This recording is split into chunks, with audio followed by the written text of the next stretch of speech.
اگه هر چقدر بیشتر تلاش میکنی احساس خستگی و تنبلی میکنی، در واقع مشکل تنبلی نیست. این حالت اسم و شرایطی داره که حتما باید تفسیرش رو بدونی و یه خطر جدی برای ذهن و جسمت محسوب میشه. تا حالا شده خیلی تلاش کنی ولی در عین حال انگیزت صفر باشه؟ اگه این حالت رو تجربه کردی، پس تا آخر ویدیو متوجه میشی که چرا انگیزه رو نمیشه با زور برگردوند. باید هممون اینو بدونیم که این نوعی هشدار از جانب مغزه و من طبق تحقیقی که کردم فهمیدم راهکارهایی وجود داره که جز راحت تریناست برای در نظر گرفتن برای این شرایط. دلیل اول این حالت فرسودگی پنهانه. باید بدونی این نوع فرسودگی به خاطر انباشته شدن مقدار زیادی از خستگی کاریه و ادامه دادن به اون حجم زیاد کار بدون در نظر گرفتن تایم استراحت و حس راحتی دادن به خودته. چون تمام علائم خستگی نوعی پیامن که باید به وقتش به همشون توجه بشه. دلیل دوم گیر افتادن مغز توی حالت بقاه و این حالت بقا به این معنیه که وقتی توی فشار زیاد و دائم بودی، ذهن و جسمت احساس فوری بودن فقط داره و دیگه فقط بحث زنده موندن براش مطرحه. اینجا دیگه رشد و حس خوب از موفقیت معنی نداره، چون ذهن و بدن فهمیدن برای زنده موندن که مهمترین اصل بقاه فقط باید دوید و اینجاست که بیشترین علائم اضطراب وارد ذهن و جسم میشه و مسلماً انگیزه داشتن از کمترین اهمیت برخوردار میشه.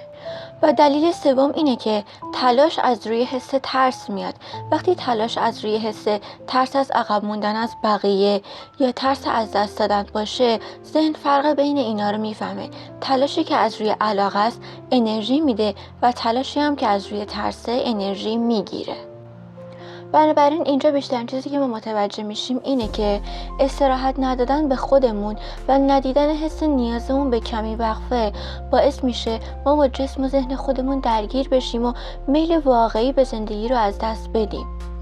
این یکی از موقعیت‌هاییه که به معنای واقعی خودم تجربهش کردم و همینو بهترین دلیل دیدم تا در مورد این موضوع صادقانه باهات صحبت کنم.